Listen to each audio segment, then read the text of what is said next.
ஓம் சாய்ராம். என் அன்பு குழந்தையை, அவசரப்பட்டு வாழ்க்கையை வீணாக்காத. இந்த ஒரு விஷயம் போதும், எல்லாம் மாறும். நிதானம் என்னும் அற்புதமான ஆயுதத்தை பயன்படுத்துபவர்கள் எதையும் சாதிப்பார்கள். நிதானம் என்பது ஒருவரின் உணர்ச்சிகளை கட்டுப்படுத்தி அமைதியாகவும் அதே சமயம் கவனமாகவும் செயல்படுவதை குறிக்கும். எதற்கும் அவசரப்படாமல் சிந்தித்து செயல்படுவது நிதானத்தின் வெளிப்பாடு. இதனை கடைபிடித்தால் வார்த்தைகளிலும் செயல்களிலும் ஒருவித கட்டுப்பாட்டை நிச்சயமாக கடைபிடிப்பீர்கள். பதறாத காரியம் சிதறாது. எதற்கெடுத்தாலும் சிலர் அவசரப்பட்டு காலில் சுடுகஞ்சியை ஊற்றியது போல் பரபரப்பாக செயல்படுவீர்கள். அவசரப்பட்டு செய்வதால் ஏற்படும் பின்விளைவுகளை பற்றி சிந்திக்கவோ கவலைப்படவோ மாட்டீர்கள். இப்படி அவசரப்பட்டு எடுக்கும் முடிவுகள் சில நேரத்தில் தவறுகளுக்கு வழிவகுக்கும். நின்று நிதானமாக எடுக்கும் முடிவுகள் சிக்கல்களை தீர்ப்பதற்கு உதவும். அவசரமாக முடிவுகளை எடுத்து பின் அவஸ்தைப்படுவதை தவிர்க்க முடியும். எனவே நிதானமாக செயல்படுங்கள். பேசுவதும் நல்ல உறவுகளை வளர்க்க உதவும். எடுத்தேன் கவிழ்த்தேன் என்று எந்த பின்விளைவுகள் பற்றியும் யோசிக்காமல் பேசுபவர்கள் நல்ல உறவுகளை இழக்க வேண்டி வரும். நிதானமற்ற பேச்சால் உறவுகளில் மனக்கசப்பு ஏற்பட்டு விரிசல்களும் பிரிவுகளும் உண்டாகும்.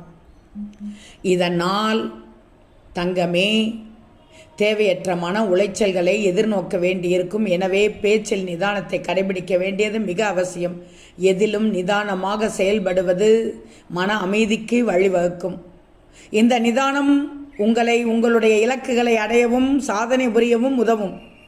இது சிறந்த குணம். ஒருவருடைய வாழ்க்கையில் பல அம்சங்களில் நேர்மறையான தாக்கத்தை உண்டு பண்ணும்.